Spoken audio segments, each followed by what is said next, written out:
लीला चिरागिता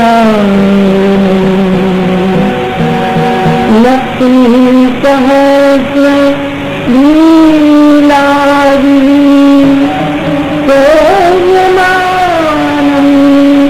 कलानिधिं चतुर्भुज चतुर्दिश चतुर्भुज तथा जगदे विराजते पंचधा हृदय नमः पंचधा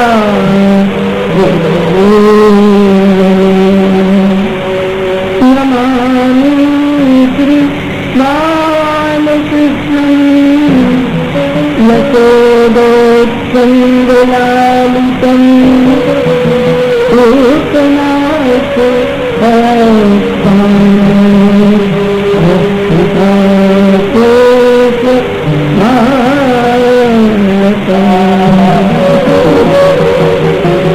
प्रभुरनंद कुमार स्वामी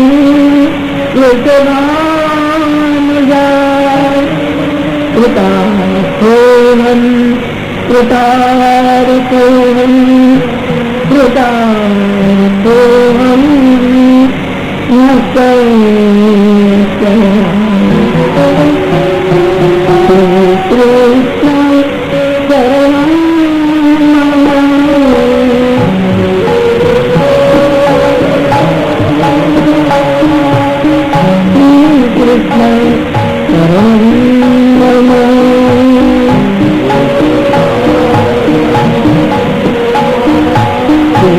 कृष्ण शरणं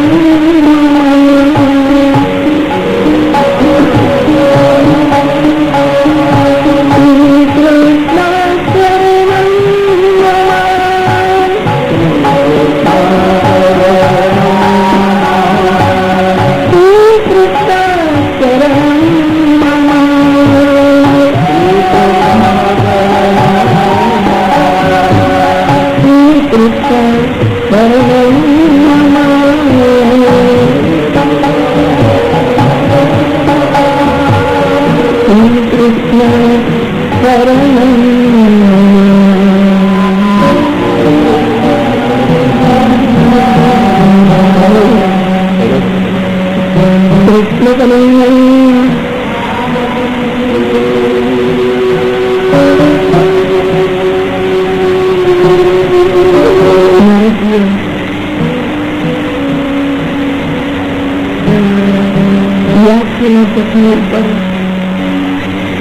મલમ લગાડવાની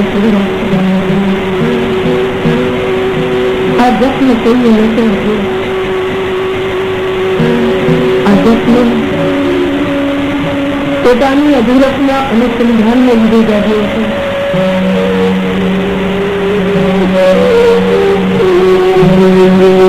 કોઈ માણસ આધ્યાત્મિક નથી કરે છે ત્યારે પોતાની નવી આવા જપ્નો હૃદયને છોકરે. આ બધી આધ્યાત્મિક પીડાઓ છે. હું ભગવાનથી દૂર કરે છે એ પણ એક પીડા છે. મારાથી કઈ બની શકતું નથી એ પણ એક પીડા છે. અને આવી પીડાઓ પ્રાણની અંદર ત્યાગ કરાવે છે.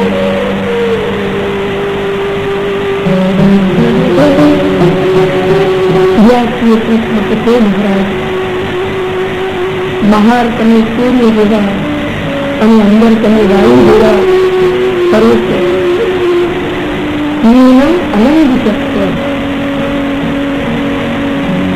એ રીતે કઈ ઉત્તર જાણતા હતો કે ભવતાયરિતત્રાયં યતો ભગવતો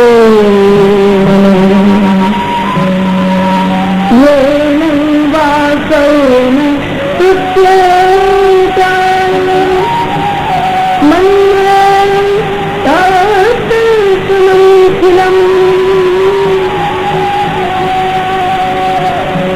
જ્યાંથી તમે બધું કર્યું પણ ભગવાનના નિર્મળ યશ નથી બન્યા. તો બધું નથી કોઈ લીવા વગર આંખને અજવાળી મળતું નથી. એમ ભગવત વ્યક્ત વગર અંતરને અજવાળી મળતું નથી. ભગવત વ્યક્ત વ્યતિરિક્ત અંત પ્રકાશ. કેટલી સુંદર વાત છે. ત્યાં સુધી હૃદયમાં ભગવાનનો યશ રહેતો નથી. યશ કહે છે જયારે એનો પ્રભાવ અને સ્વભાવ આપણે આત્મસાત કરીએ. કીર્તિ એને જ ચલાવી છે જેનો વ્યક્તિત્વ પ્રભાવશાળી છે અને જેનો સ્વભાવ પૂર્ણ છે.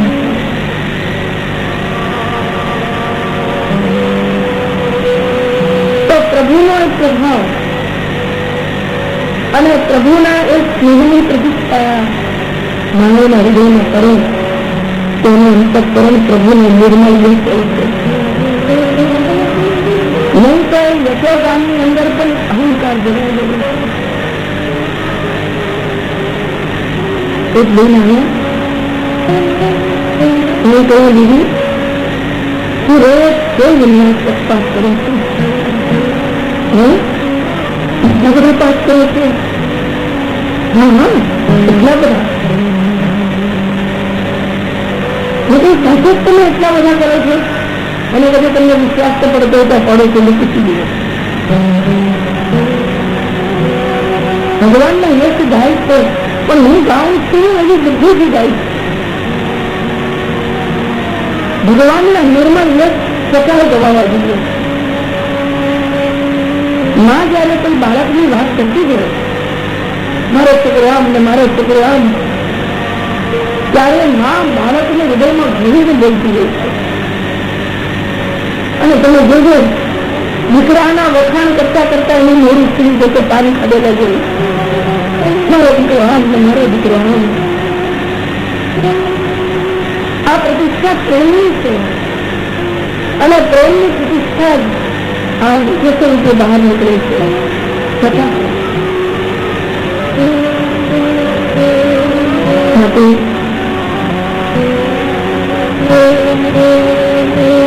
આ જે પ્રકાશ છે એ ભગવદ યશને લીધે નીકળે. ભગવદીયાશ્ચ ધર્મઃ ન જ્ઞાનેન પ્રકાશ્યાઃ એક મહાન્તો બહવશ્ચ યદ વિષયં વ્યાપ્તિષ્ઠન્તિ સસંશયઃ ન જ્ઞાનાદિ પ્રકાશ્યાઃ. આનાથી પણ યશ ગવાતું નથી. ભગવાનના ગુણ બહુ છે, અગાધ અને અલૌકિક છે. ગમે પછી તમે શબ્દ જ્ઞાન મેળવો તો પણ એના અર્થનો પ્રકાશ થતો નથી જ્યાં સુધી ભક્તિનો પ્રકાશ નથી.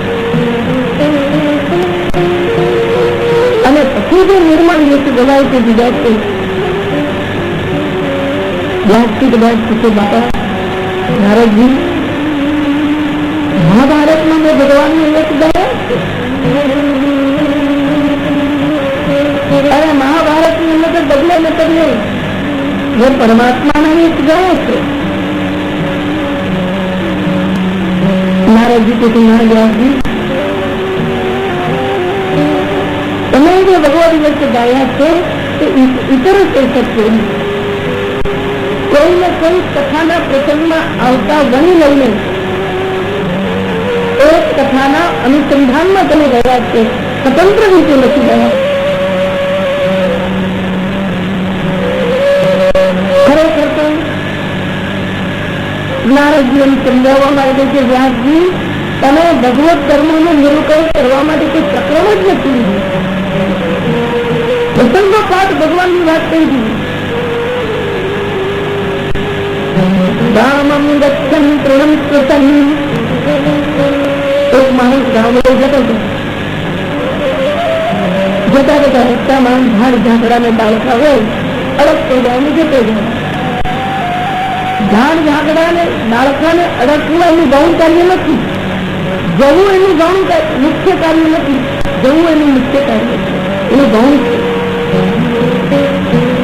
એવી રીતે મહાભારતની અંદર ઇતિહાસ કેવો, પાંડવ કૌરવોનું ચરિત્ર કેવું મુખ્ય છે. ભગવદ ગીત વર્ણન કરવું મુખ્ય નથી. એટલા માટે વ્યાસજી તમને હજુ તમારું દર્શન પોતાની અધૂરું લાગે છે.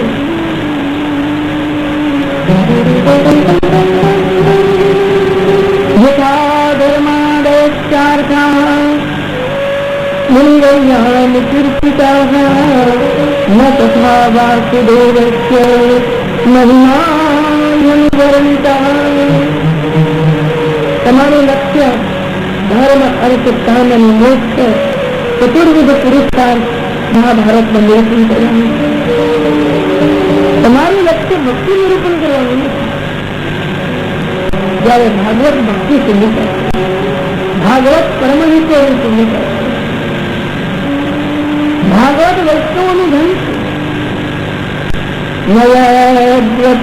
ચિત્ર પદમ હરેર્યતો જગત પ્રવિત્રમ સર્વાય સંકીર્તન ઉજંતિ માનસઃ નયગ્રહંતા નિરમંતિ પુષ્કરા. કૃષ્ણ ગોવિંદ હરે મુરારી વિનાથ નારાયણ.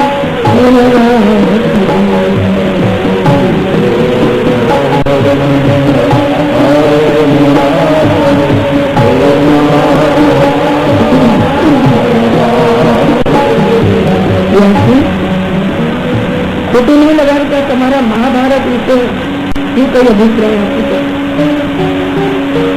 મહાભારત એ ચિત્રપદોની પદાવલી છે, જુદા જુદા દૃશ્યો છે,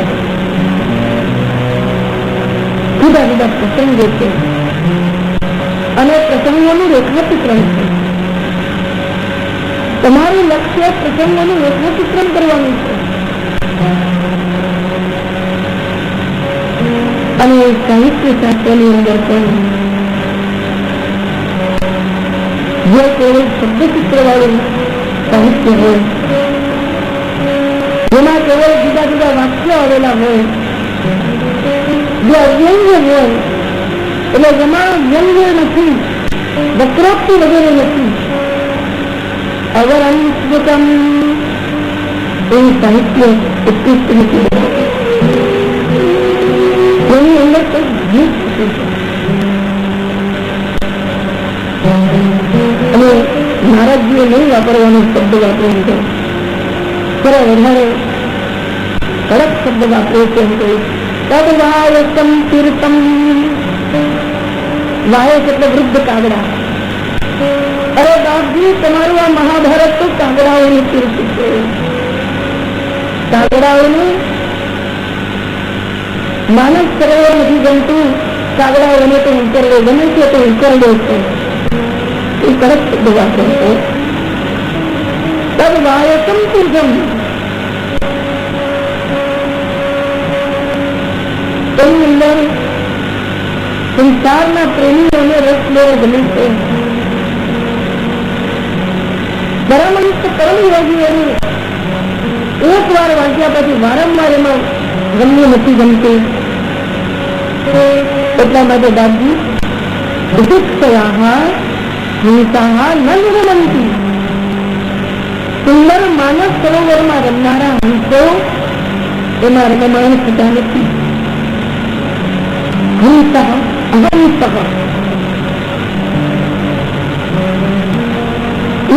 ભગવાનનું જ રૂપ છે, ભગવાનનો અંશ છે.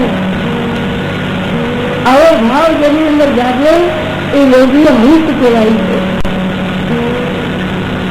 જો હંસની અંદર નિરક્ષીર વિવેક છે, એમ આવા યોગીઓ સારું ને ખોટું સમજી શકે છે. તેથી આગળ આવશે પરમહંસા. હિંસાથી પરમાંત શબ્દનો પ્રયોગ કરશે. સારું ને ખોટું બચે એ પણ હજી પૂર્ણ બ્રહ્મ દર્શન નથી. સારું ને ખોટું પણ જેના મગજમાંથી ગયું બધું બ્રહ્મરૂપ લાગ્યું એ પરમ ઈશ્વરનું દર્શન છે.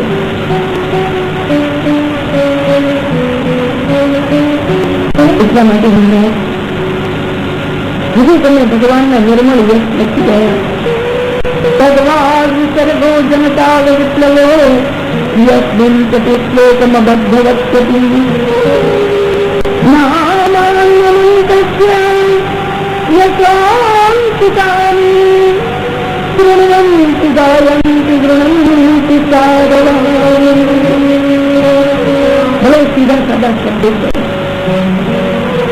કોઈ સાહિત્યની રસિક કૃતિ ન હોય, બહુ સરળ શબ્દો હોય પણ એમાં ભગવાનના નિર્મળ યશ હોય તો એને સાધવા સંત હૃદય વાળા લોકો ગાય શ્રીમંતી સાંભળે છે. વક્તરી સતી શ્રીમંતી શ્રોતરી સતી જાણવંતી. અને કોઈ સાંભળનારો મળે તો મન મૂકીને ભગવાનના યશ ગાય છે. કોઈ બોલનારો ન મળે અને કોઈ સાંભળનારો ન મળે અન્યથા ગૃણવંતી એ નામ નિરસન કરે છે. શ્રવણ કરો, કીર્તન કરો અને કોઈ ન મળે તો એટલા બેઠા બેઠા ભજન કરો. ગાયંતી શ્રવંતી ગૃણવંતી છે.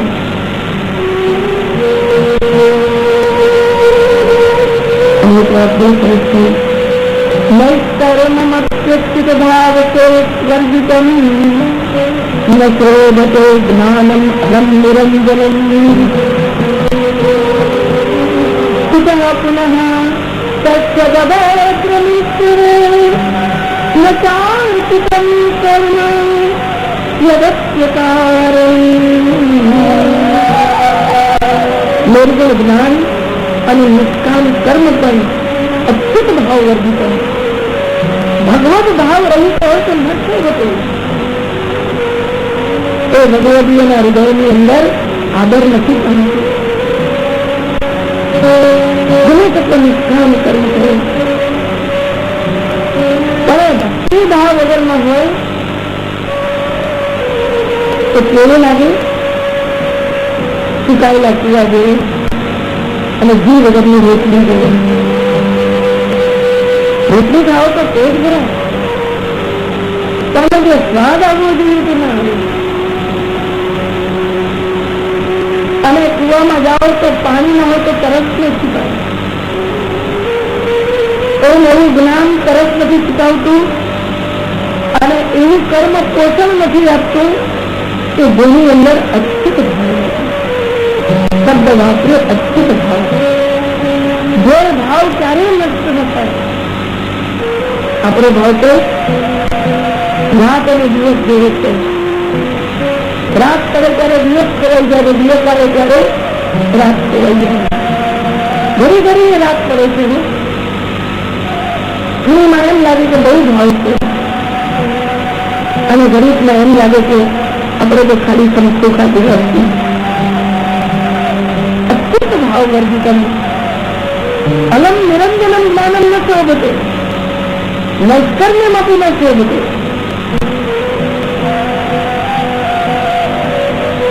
એટલા માટે નારદજીએ વ્યાસજીને પ્રેરણા આપી. અત્રો મહાભાગ ભગવાન અમોઘ બ્રહ્મ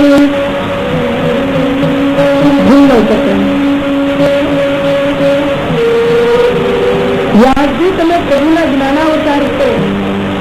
અમોઘ દ્રષ્ટિ તમે મિથ્યા દર્શન કરતા નથી, તમે સત્ય દર્શન કરો છો.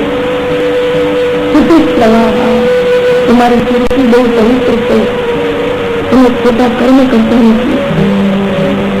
સત્યરત વૃતવ્રત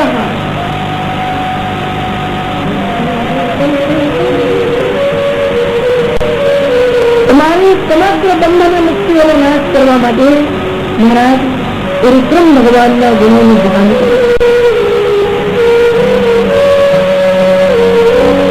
સમાન તમે સમજ एक से बाह्य आंखों में दर्शन और दूसरी से अंतर शक्ति में दर्शन। बाह्य आंखों अधूरी जुड़े છે અને ક્યારેક જોઈને પણ થતું હોય છે। આંખોના દર્શનની સીમા છે। દાખલા તરીકે તમે ટ્રેનમાં બેઠા, ચાંદની રાત, ઊંઘ નથી આવતી, બારીમાં બેઠી કાઢીને ટ્રેન પસાર કરી તમે જોઈ રહ્યા છો,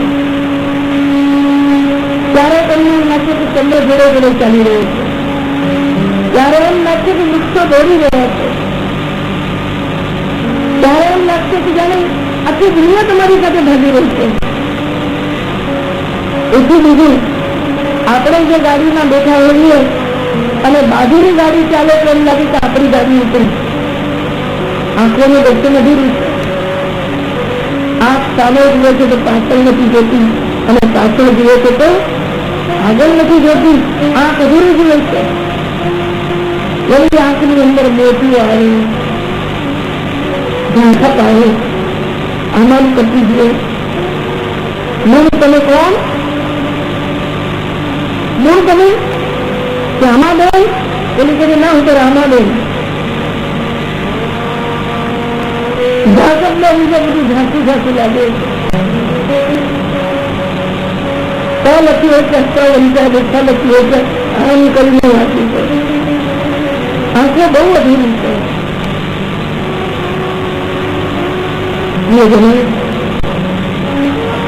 આપણું દર્શન મોહગ્રસ્ત મિથ્યા વસ્તુઓનું દર્શન કરે છે। આપણું દર્શન ભ્રાંત વસ્તુઓનું દર્શન પણ કરે છે। નદી કિનારે ગયા અને આટલા બધા ચાંદીના સિક્કા કેટલા ગયા। ગામના લોકોએ કહ્યું કે અરે આપણા નદી કિનારે કોઈ ચાંદીના ચોસલા ફેંકી ગયું છે। આખું ગામ નીકળ્યું અને ત્યાં જઈને જુએ તો ચોસલા મોટા ખીચલા હતા। ઉત્તમ રજદત્ત જ્ઞાન રજ્જવ સર્પબુદ્ધિ। એટલા માટે સમાધિની અંદર જે દર્શન થાય છે, જે ચિત્તની એકાગ્રતાથી અને નિરોધથી દર્શન થાય છે, એ સત્ય દર્શન છે, એ સમગ્ર દર્શન છે। સ્વધર્મં શરણામૃગં ભદ્ર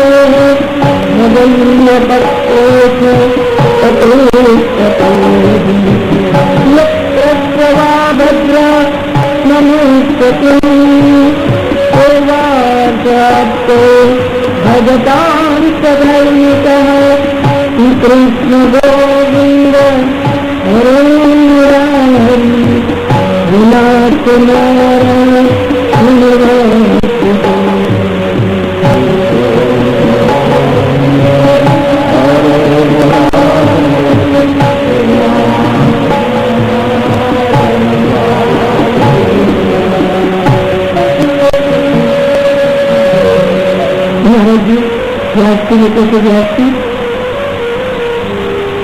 ભગવાનના ચરણ કમળને ગ્રહણ કરવું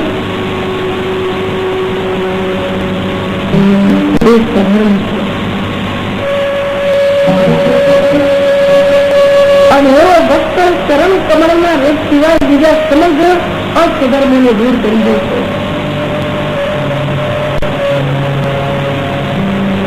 અને પોતાના ચિત્તની અંદર મુકુંદ ભગવાનને પહેરાવી નરમ મુકુંદાંગુદગુણમ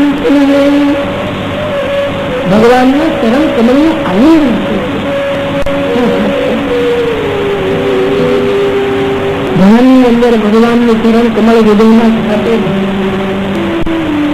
ધ્યેયં સદા પરિભવગ્નમ અભિષ્ટ દેહમ તીર્થાસ્પદમ શિવ વિરંતિ મુકમ સ્મરણીયમ ભૂત્યાર્તિહમ પ્રણતપાલ ભવાત્પિતેતમ વંદે મહાપુરુષતે ચરણારવિંદમ વંદે મહાપુરુષતે ચરણારવિંદમ। થતા થતા એ સરળ હૃદયની અંદર છપાઈ જાય. કૃષ્ણએ ભગવાનને કહ્યું કે કૃષ્ણ કૃણ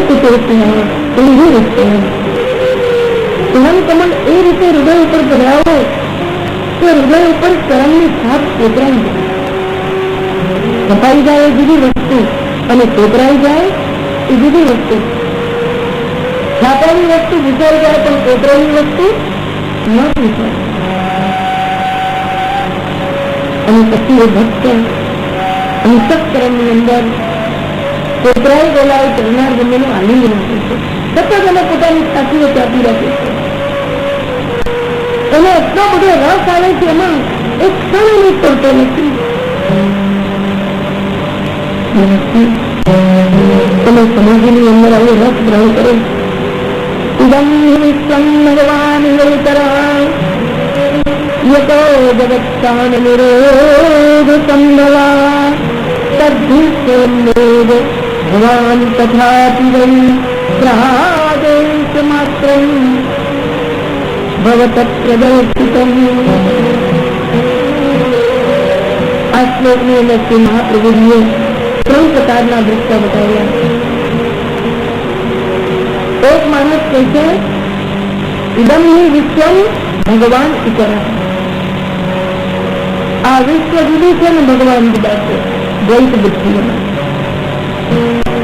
એ ભગવત રસ નથી ગ્રહણ કરતા. ઇદમ હિ વિશ્વમ ભગવાન ઇવ. આ વિશ્વ ભગવાન જેવું છે એટલે સૌને આદર આપે છે પણ અંતઃકરણ નથી આપતા. અને ત્રીજા આવે છે ઇદમ હિ વિશ્વમ ભગવાન. આ વિશ્વ ભગવાનનું જ સ્વરૂપ છે.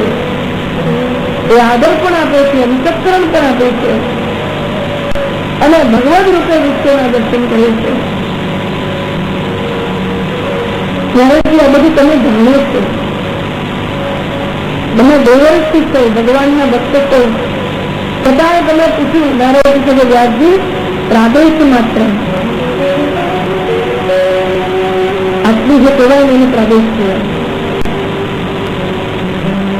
આટલો ભાગ એ આટલો ભાગ તમને કહે. તમે બ્રહ્મસૂત્રોની અંદર આ બધી વાતોની ચર્ચા કરી છે.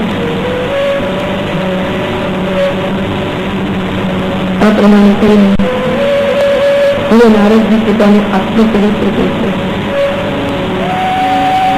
અને ખરેખર ભગવદજીનું આત્મચરિત્ર સાંભળવા જેવું છે.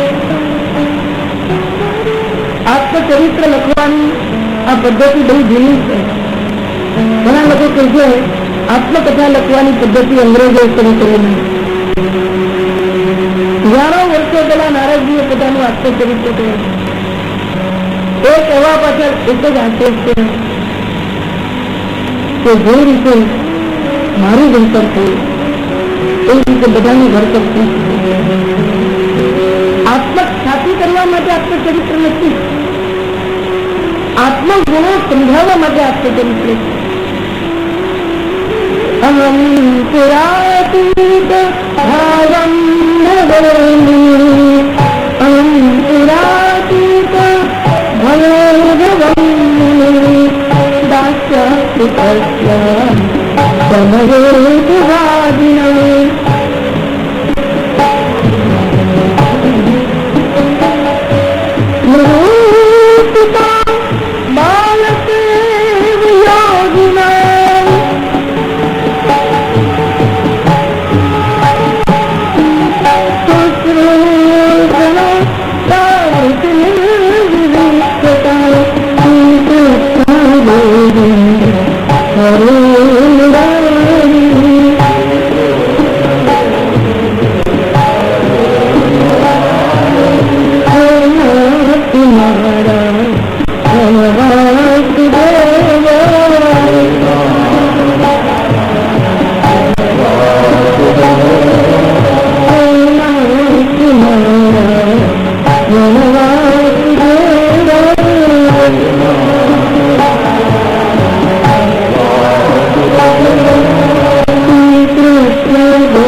નારદજીએ કહ્યું,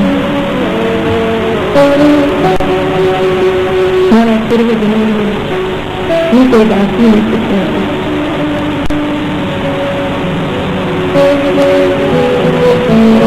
બતાવ્યું ભક્તિ માર્ગની અંદર જ આ સંભવિત છે. અતિ નિમ્ન જાતિમાં ઉત્પન્ન થયું પણ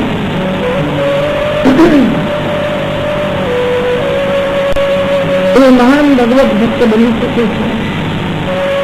કારણ કે આ ભગવાન માર્ગમાં જાતિ પાતિનો ભેદ નથી, મોટા નાનાનો ભેદ નથી.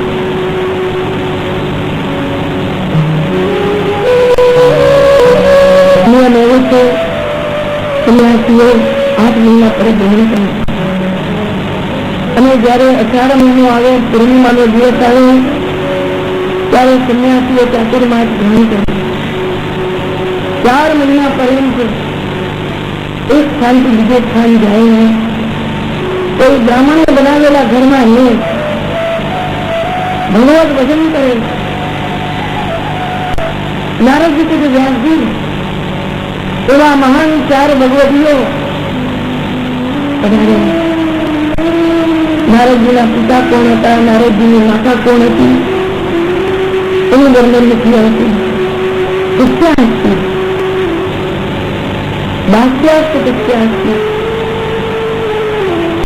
કોઈ 4 મહાન સંન્યાસીઓની દાસી હતી. પણ બીજા પુરાણો એમ કહે છે બ્રાહ્મણના બીજથી દાસી માતાના ઉદરથી નારદજીનો જન્મ થયો. પૂર્વ જન્મમાં નારદજી ઉપરીચર વસ્તુ હતા. ઉર્વશીના જન્મે નારદજી હતા ઉપરીચર વસ્તુ. એટલે ઇન્દ્ર રાજાએ શ્રાપ આપ્યો જ્યાં શુદ્ર યોનિના જન્મ લે ત્યાં દાસીના પુત્ર જનક સનંદન સનાતન અને સનત કુમાર એમના પૂર્વ રૂપો આ 4 સંન્યાસી હતા. 4 તપસ્વી હતા, 4 યોગી હતા. એટલે એમનું જુદું જુદું વર્ણન નથી. એના નારદજીઓ ભગવદીઓને સ્નેહ કરે. ભક્તિ માર્ગમાં પહેલું પગથિયું છે સેવાર્થમ સત્સંગ. સત્સંગ વિવેચન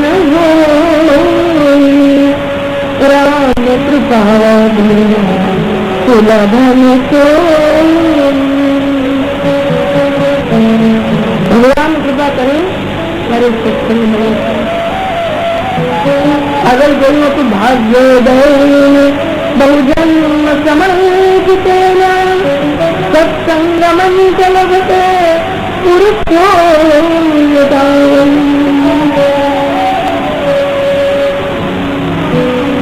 ભાગ્યનો ઉદય થાય તો સત્સંગ મળે. ભગવાનને જયારે એકબીજાને મળશે ત્યારે આયે મેરે નંદ નંદન છે ત્યારે એવો ઉલ્લાસ અને હર્ષ હૃદયમાં થાય. તેથી નારદજીને આ ભગવદીઓએ નિર્દોષતા સેવા સત્સંગ થાય ત્યારે સેવા કરવા. કારણ કે શબ્દ જ્ઞાન સત્સંગમાં મળે છે અને એના સ્વરૂપનું જ્ઞાન સેવામાં મળે છે. પેલું છે થિયોરિટિકલ નોલેજ અને સેવા એ પ્રેક્ટિકલ નોલેજ છે. સેવા કરવાથી અહંકાર ઘટાડવા મળે. સેવકને સેવક બનવું હોય તો પહેલી ભેટ કરવી પડે અહંકારની. ગુરુજીના ચરણોમાં અહંકાર મૂકવો પડે અને બીજો એને સ્વીકાર કરવો પડે તમારી આજ્ઞાનું પાલન કરે. એ ઉઠ કે તો ઉઠ અને બેસ કે તો બેસ, એટલી આધીનતાને સ્વીકારવી પડે. અને એ કરવા માટે એનામાં દૃઢ વિશ્વાસ જોઈએ. કોઈની પણ આધીનતા સ્વીકારવા માટે દૃઢ વિશ્વાસ જોઈએ. વિશ્વાસ એવ અંગમ.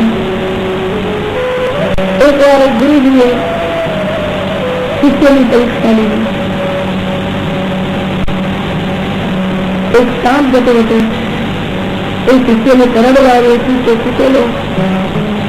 ગુરુજીએ કહ્યું, ભાઈ ઉભો રહે, આ મારો શિષ્ય છે. સાપે કહ્યું, પણ એનું મારું પૂર્વજન્મનું વય છે, એને લોહીથી. ગુરુજીએ કહ્યું, ઉભો રહે, એને લોહી તને કાઢીને આપ્યું. ભક્તિ આત્માને ઘોર નિદ્રામાં તૂટેલા શિષ્ય પાસે આવ્યા. શિષ્ય આંખ ખોલીને જોઈને પાછી આંખો બંધ કરી દીધી.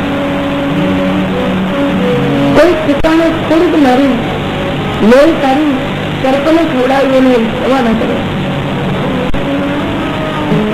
બીજા દિવસે ગુરુજીએ પૂછ્યું, પુત્ર, હું ચપ્પુ લઈને તારી છાતી ઉપર ચડેલો, તને ડર ના લાગે?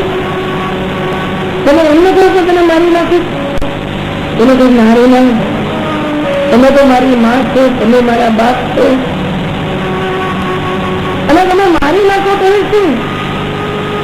કારણ કે હું જાણું છું તમે જે કરશો એ સારું કરશો. મને તમારામાં પૂર્ણ શ્રદ્ધા છે. આટલી શ્રદ્ધા હોય તો સમર્પણ કરેલું સાર્થક છે. બાકી તો આપણે જે કઈ કરીએ ગુરુ સેવા પણ માણસના અહંકારનો એક ભાગ છે, ટીકાનો એક ભાગ છે. એને સ્વીકારી દીધેલા એક વિચારનો ભાગ છે.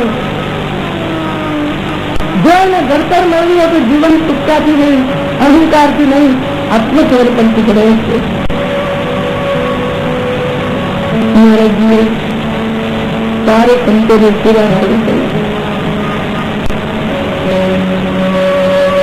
અને સંત સેવા કરવાનું ફળ મળ્યું. સંતો લડે વડે ઝઘડે કઈ પણ કરે અને નિષ્ફળ નથી જતી.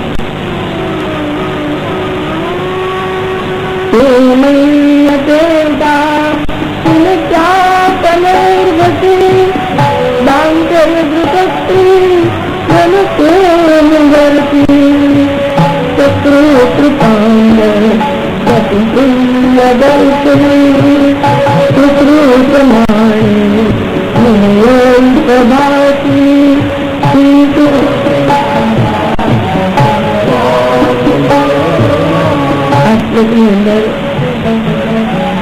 સંતોના 3 ગુણ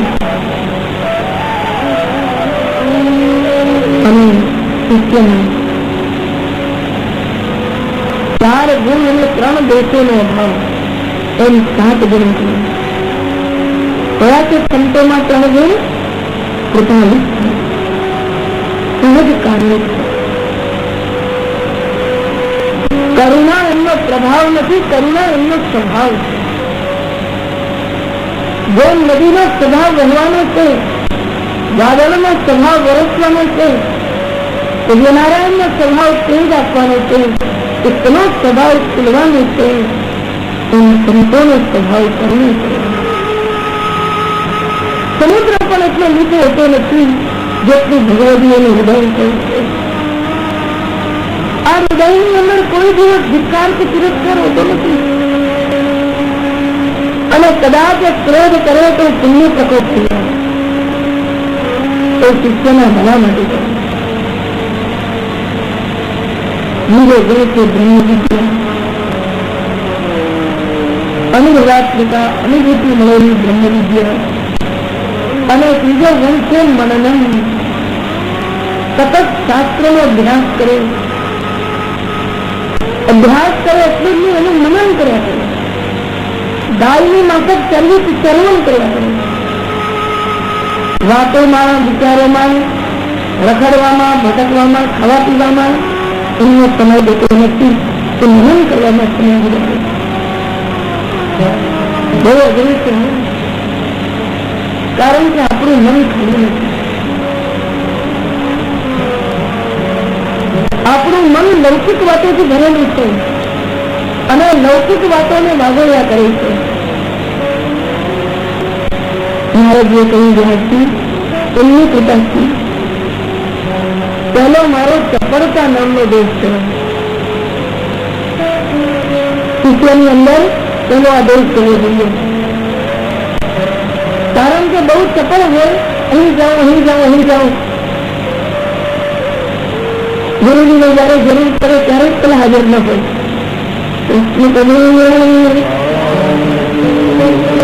ચંચળતા ને ચપળતા બહુ જ છે. એના લીધે ખાવામાં મન જાય, કરવામાં મન જાય, ફરવામાં મન જાય. બીજો દોષ ગયો અર્ધતા. અહંકાર એ નષ્ટ થઈને બાળક જેવો સ્વભાવ બની જાય.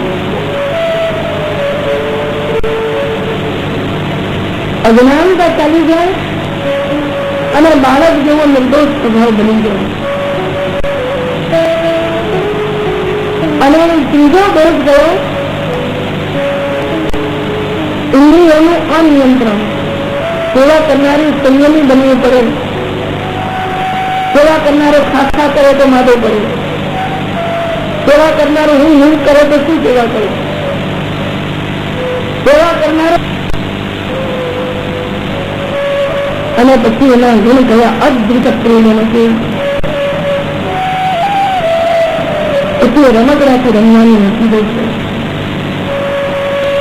માણસ ઘણા રમકડા ઘડે છે, બાળપણથી જ રમકડા બનાવે છે.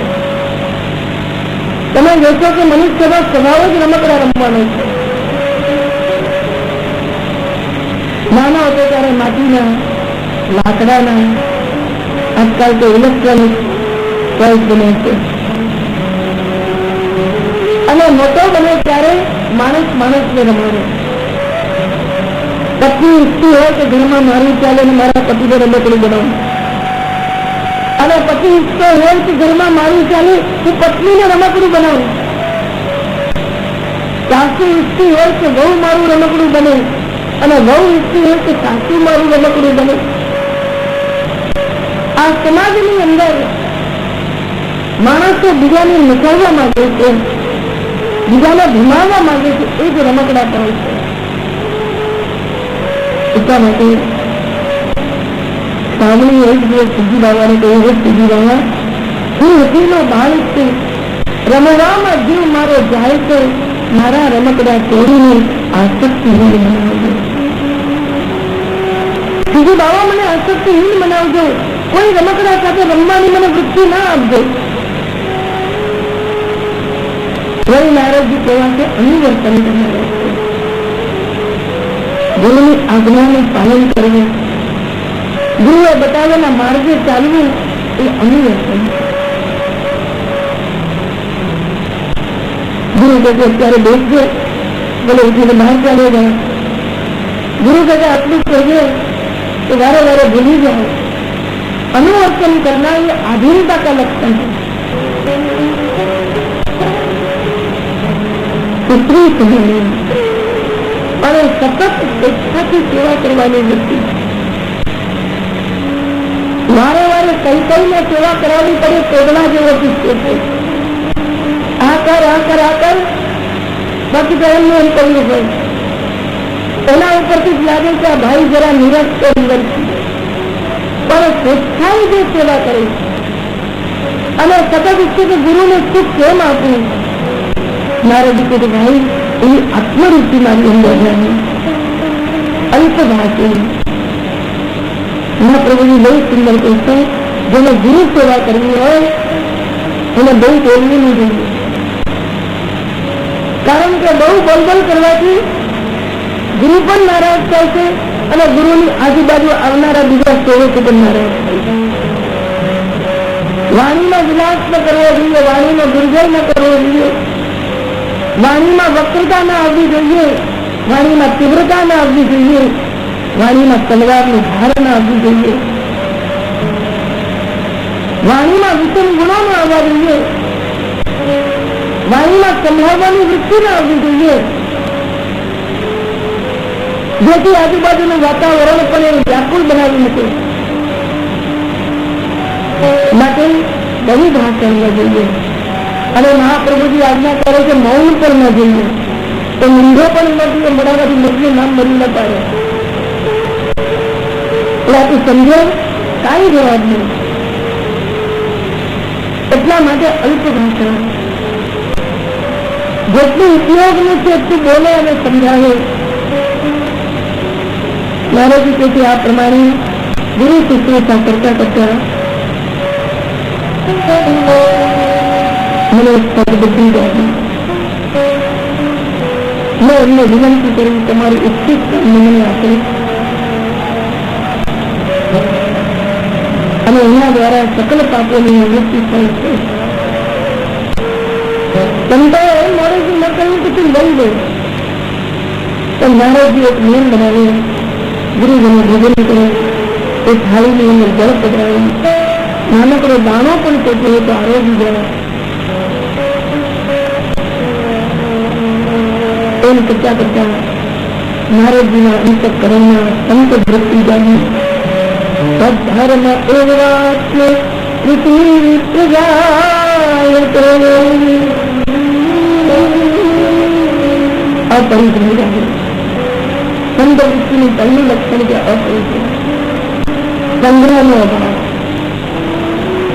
મહારાજજીને કોઈ કશું આપે, મહારાજજી કોઈને આપી દે. વૃત્તિ એ સંતનો બીજો સ્વભાવ છે, કોઈની સાથે આસક્ત નથી. સંત કરુણા બધા ઉપર કરે, પ્રેમ બધા ઉપર નથી, પણ સંતનો પ્રેમ આકાશ જેવો હોય, કુવા જેવો બંધિયારે ના હોય. એ કોઈને બાંધે નહીં, એ કોઈના વિશે મનને વધારે સ્થિર કરે નહીં, એના માટે સૌ સમાન હોય. અને એટલા માટે શિષ્ય પર વિચાર કરવો પડે કે હું જે વાલો શિષ્ય નથી, આ બધા એમના વાળા છે. સદધર્મ ત્રીજા પ્રકારનું છે ભગવત ચિંતનાની. સદધર્મ એવાત્મરુતિ પ્રદાય અનુગ્રહેણ પૂર્ણમ મનો. અને પછી એમના મુખાર વિંદથી આટલી ભૂમિકા સંપાદન કરી નારદજીએ પુસ્તક કથાઓને શ્રવણ કર્યું. એમનું હૃદય પ્રસન્ન થયું. એવા કથાઓ ફલીભૂત થઈ નારદજીના હૃદયની અંદર.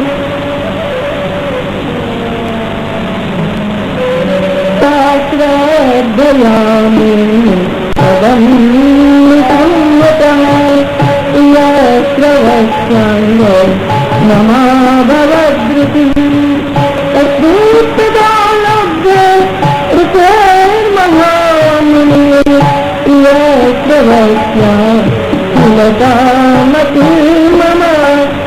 કૃષ્ણ ગોવિંદ હરે મુરારી બોલો.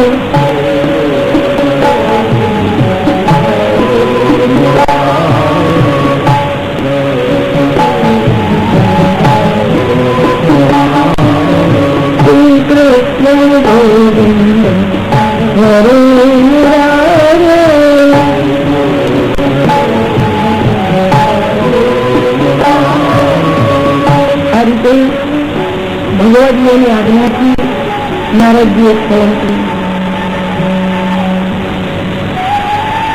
એકા શ્રવણ ભક્તિ શીખ્યા નારદત્વ પર્યંતમ ફલમ. આ શ્રવણ ભક્તિ છે તો નારદત્વનું સંપાદન કરાવી આપશે. અને પછી બીજા જન્મમાં શુદ્ધ કીર્તનાચાર્ય બનશે નારદજી.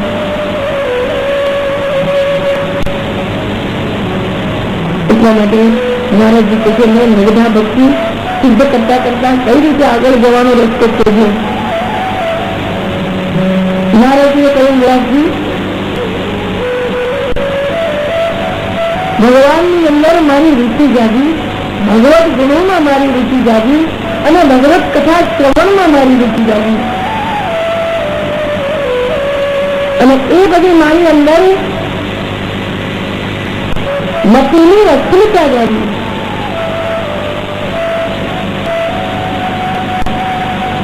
સંદેહ ચાલે ગયો, અનુસંધાન થયું અને સતત એનું ને એનું જ અનુસ્મરણ કરવા લાગ્યું. બ્રહ્માત્માનો ભાવ નારદજીને અંતઃકરણમાં થયો અને આટલે સુધી પહોંચ્યા પછી પ્રવૃત્તાત્મા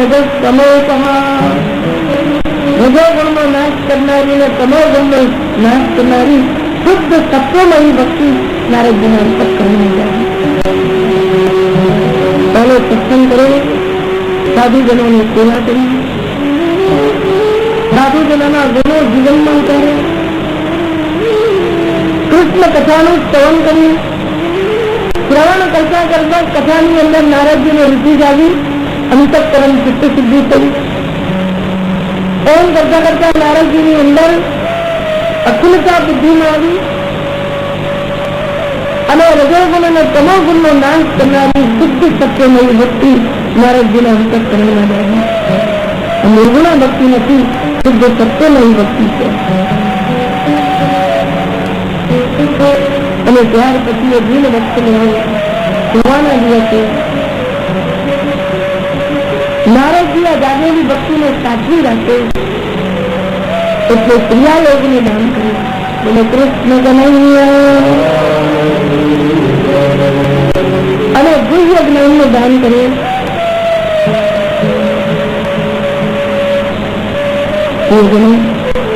નારદજીને નારદ ગાયત્રીને પણ દાન કર્યું. જે રીતે દૂધ આપણને મારી નાખે છે અને એ રીતનું સંશોધન કરવામાં આવે તો મૃત્યુ પામતા જીવને રીત સુધારે છે. દાખલા તરીકે ખજૂરનો અપચેત થયો છે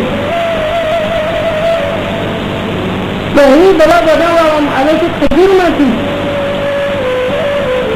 અને શુદ્ધ બનાવેલું સંશોધિત કરેલું ખજૂર જો ખાવામાં આવે તો ખજૂરનો અપચય મટી જાય. ઘણી બધી આપણને એનર્જી હોય છે અને એ એનર્જી મટાવવા માટે એની જ રસીઓ આપવામાં આવે છે જેથી માણસની અંદર રોગનો નાશ પામે.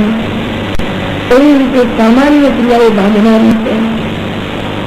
તમામ ગુણ અને રજોગુણના સ્વભાવવાળી ક્રિયાઓ બાંધનારી છે. દરેક ક્રિયાઓ વૈદિક હોય, તાંત્રિક હોય, માંત્રિક હોય તો જુદી જુદી સેવામય પ્રવૃત્તિ સ્વરૂપે હોય તો ક્રિયાઓ બાંધતી નથી. નારદજીને એવા કર્મયોગી દાન કરી. નમો ભગવતે તુભ્યં વાસુદેવાય ધીમહિ પ્રદ્યુમ્નાય અનિરુદ્ધાય નમઃ સંકલ્પયાય. નારદજીએ નારદ પાંચરાત્રમાં ભગવાનની ચતુર્મૂર્તિનું સેવન બતાવ્યું છે. એ તંત્ર લક્ષણ ગ્રંથની અંદર ભગવાનની તાંત્રિક પૂજાઓ કઈ રીતે કરવી એ સમજાવ્યું છે. અને એ દિવસે નારદજી ગુરુજીના ઉપદેશ પ્રમાણે જીવનમાં આરાધન કરવા લાગ્યા.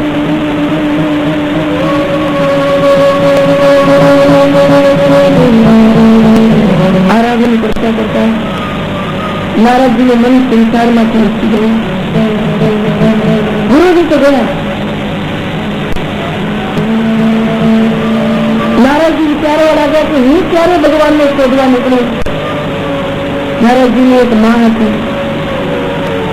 માની જવાબદારી નારદજીની હતી. માતાને સર્પદંત થયો, માતા મૃત્યુ પામી. જેમ નક્કી બધાને થયું ભલું થયું ભાગી જન્માય એમ નારદજીને થયું ભલું થયું.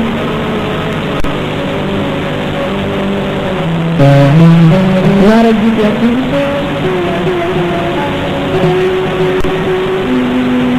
વન મનમાં વિચરણ કરવા લાગ્યા.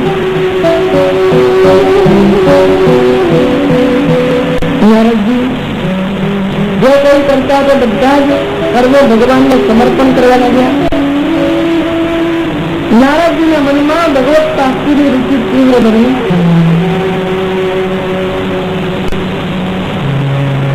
સુંદર સત્યયુક્ત નગરમાં ગયા, વનમાં ગયા, ઉપવનમાં ગયા, ગાયોના નેસોડામાં ગયા, घना स्थानों में नारद जी कहा, घना पर्वतों पर गया, घना नदी का किनारे गया और एक कई बात हृदय में लेके गए, तब मुझे भगवान के दर्शन हुए। एक घोर जंगल में वृक्षनी छाया नीचे जल पिए परिवार माटे नारद जी कही गया। અને એ વખતે નારદજીને ભગવાનનું ધ્યાન લાગ્યું। ध्यायतश्चरणाम्भोजम् भावनिर्जित चैतसा औत्तंजास्तु कलास्तस्य विद्यावसदिले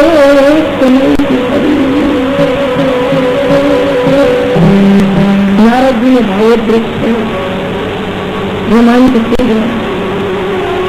एक क्षण मारे नारद जी ध्यान में खोई गया, परंतु अभी नारद जी अपक्व थे। आ स्थिति सतत रहती नहीं। पतंजलि महाराजे 5 प्रकार की चित्तवृत्ति बताई है। एक है मूળ वृत्ति, समागणी, स्व ने पर में न समझनारी, अंधकार અને આળસની અંદર પડી રહેનારી, आलोक અને પરલોકને બગાડનારી એ મૂળ બુદ્ધિ। બીજી છે ચિત્તવૃત્તિ, जो केवल संसाરમાં રમમાણ હોય છે, સંસારના કાર્યો કરે છે, આત્મકલ્યાણ માટે પ્રવૃત્ત નથી થતી। ધન અને ઘરના એને વિચારો આવે, ધર્મ અને ધ્યાનના વિચારો ના આવે। कथा में बैठे हो तो बैठे बैठे पैसा गणा करे, विचार कलाक बैठे એટલે મારો વેપાર બગડ છે તો हिमालय गए हो फिर व्यापार नहीं जीत सकता। एक है शक्ति वाला भाई हिमालय गया, मैंने हम भाई से कहीं वगैरह पैसे आई चीज रही से मैं गणतरी करता था कि कितने फायदे થાય। ઘણા લોકો કાયદાની ભાષામાં વાત કરે ને ઘણા લોકો કાયદાની ભાષામાં વાત કરે। કાયદા ને કાયદો જોયા વગર ઘણા લોકો વાયદાની ભાષામાં વાત કરે। આજે આપીશ, કાલે આપીશ, પરમ દિવસે આપીશ, પરંતુ ફાયદો નહીં, કાયદો નહીં, વાયદો નહીં।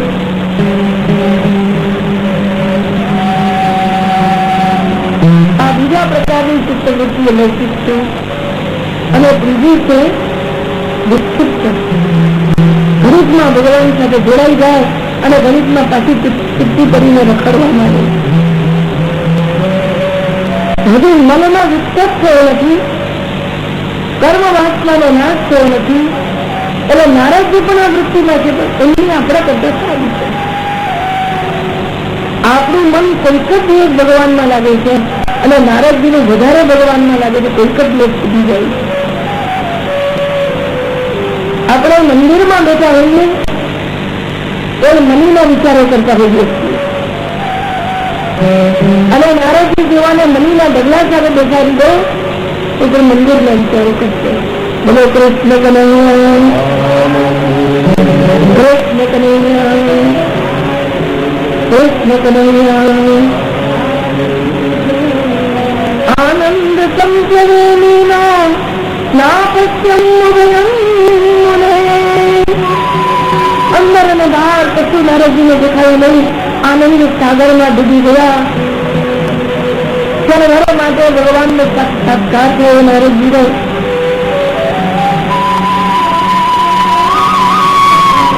રૂપમ ભગવતે લક્ષતિ मनस्कान्तं चितापम् अपश्यं सहतो तत्ते वैष्णव्य दुर्मनाभ्यो।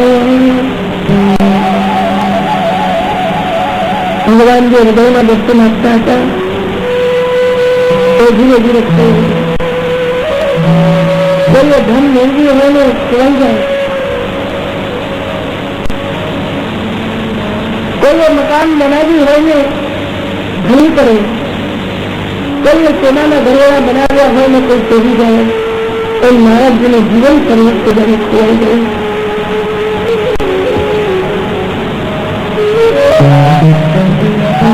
વારંવાર નારાયણજી ફરી ગયા લાગ્યા, પ્રભુ ક્યાં ગયા? મારી ચિત્તવૃત્તિમાં બિરાજનાર ક્યાં ગયા? ચોથી ભૂમિકા છે એકાગ્રની અને પાંચમી ભૂમિકા છે નિરુદ્ધની. ચિત્તમાં અવિચ્છિન્ન ધારાએ જયારે દર્શન રહે છે ત્યારે એકાગ્રતા થાય છે, અને જયારે ચિત્ત દર્શનની અંદર જોડાઈ જાય, સમગ્ર ચિત્તવૃત્તિઓ એની અંદર લય પામે ત્યારે નિરુદ્ધ દશા થાય છે. નારદજીની એવી ત્રીજી દશા છે. આપણ વ્યાકુળ થઈ ગયા નારદજી. માતા મરી તો નીકળ્યા, બહાર છોડીને બહાર ગયા ત્યારે નતા રહ્યા. 5 વર્ષના નારદજી રડવા અનુભૂતિને બહુ મોટામાં મોટી મૂડી છે, અને અનુભૂતિની મૂડીને સ્થિર કરવા માટે સતત ભગવદીય પ્રયત્ન કરે છે. આપણે વિશ્વની ચિંતા કરીએ અને ભગવદીય ચિત્તની ચિંતા કરે છે. આ ભાવ મારો ખોઈ ગયો. થોડા દિવસ પેલા એક ઠેકાણે બહુ સરસ સવાલ રો રહી હતી, તડપ રહી હતી. અહીંયા મારા પ્રભુમાં બહુ ભાવ હતો. દોડી દોડીને સેવા કરતી હતી. બધાના પથરા જેવા હૃદયને શું થયું છે તે ભાવ જ નથી જાગતો. નારદજી રો રહી. ભગવાને ગંભીર ભાષામાં આજ્ઞા કરી, નારદ, આ જન્મની અંદર તું મને જોઈ શકે એમ નથી. તારાથી દૂર નથી જતો, તું મને જોઈ શકે એમ નથી. કારણ કે અવિતત્વા કચાયાણામ દુર્દર્શો હમ કુયોગિના. તું કુછિત યોગી છે, હજુ તું સાચો યોગી નથી. હજુ તારા કર્મ વિપાકોને મેલ બચેલા છે, એટલે તું સાચો યોગી નથી. તું એટલે પૃથ્વી, એની સાથે સંબંધ ધરાવે એ સુયોગી કહેવાય. હજુ તારી અંદર ભૌતિકતાઓ નષ્ટ થઈ નથી. નારાજી રાત્રે બધી ગયા પછી મેં ક્યાં કરે?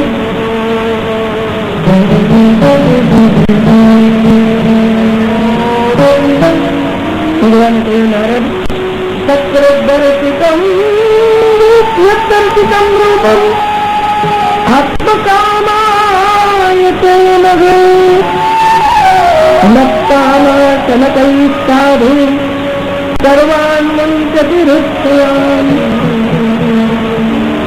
તારા મનને અપેક્ષા મળે અમે તેની દર્શન આપીશું.